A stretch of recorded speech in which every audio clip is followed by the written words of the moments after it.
Correction de l'exercice 7. Donc pour la question A, il fallait repérer que ces deux angles étaient correspondants et qu'ils faisaient la même mesure.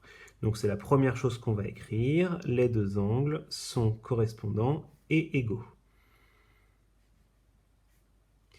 Ici, les deux angles n'avaient pas de nom, donc on pouvait seulement dire les deux angles sont correspondants et égaux. On pourrait directement conclure à ce niveau-là, puisqu'il y a une propriété qui nous dit que quand on est dans ce cas-là, quand on a deux angles correspondants égaux, alors les droites vont être parallèles. À partir de la classe de 5e, il y a une chose que je vais vous demander de faire. Je n'ai pas eu la possibilité de vous le demander en cours encore avant qu'on soit confiné, c'est d'écrire la propriété qu'on utilise. Donc c'est ce qu'on fait quand on utilise des propriétés un petit peu compliquées. Ici, la propriété, c'est si deux angles sont correspondants et égaux,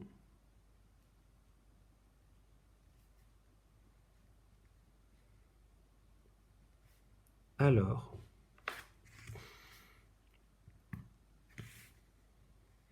les droites qui les portent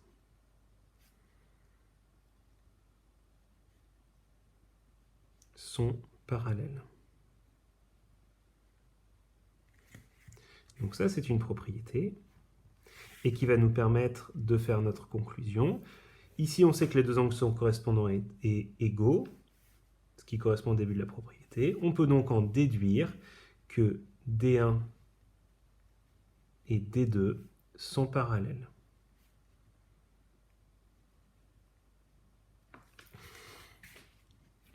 Pour la question B, c'est exactement la même logique. Il faut constater que ces deux angles-là sont alternes internes, mais qu'ils ne sont pas égaux. Il y en a un qui mesure 58 et l'autre qui mesure 59 degrés.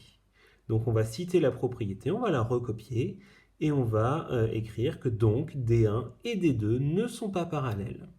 Elles sont presque parallèles, hein, il y a juste un petit degré qui nous manque pour que ce soit parallèle, mais là, elles ne sont pas parallèles. Si vous allez regarder la correction que je vous ai donnée dans Pronote et dans Classroom, vous allez constater que je n'ai pas utilisé l'équivalent de cette propriété pour les angles alternes internes, puisque cette propriété, elle ne marche que quand les angles sont égaux. Et là, les angles ne sont pas égaux, donc cette propriété ne sera d'aucune utilité. J'ai utilisé l'autre propriété qui nous dit que quand les droites sont parallèles, alors les angles sont égaux. Alors je me mets à votre place, je me dirais, c'est bizarre parce que si deux droites sont parallèles, déjà les droites là on ne sait pas si elles sont parallèles, donc on ne pourrait pas utiliser cette propriété. Alors c'est un petit peu compliqué, accrochez-vous, on appelle ça un raisonnement par l'absurde. On dit que si les droites étaient parallèles, les angles alternes internes seraient égaux. Et comme là on constate que non, les angles alternes internes ne sont pas égaux, ça veut dire que les droites ne peuvent pas être parallèles, puisque sinon la conclusion à laquelle on arriverait, on constate qu'elle est fausse. Voilà. Donc si jamais vous vous trompez de propriété et que vous ne mettez pas la bonne dans le cas où il faut montrer que les droites ne sont pas parallèles, je ne vous en voudrais pas, mais c'était une petite précision pour ceux qui aiment bien la logique. Voilà, c'était tout pour cette correction.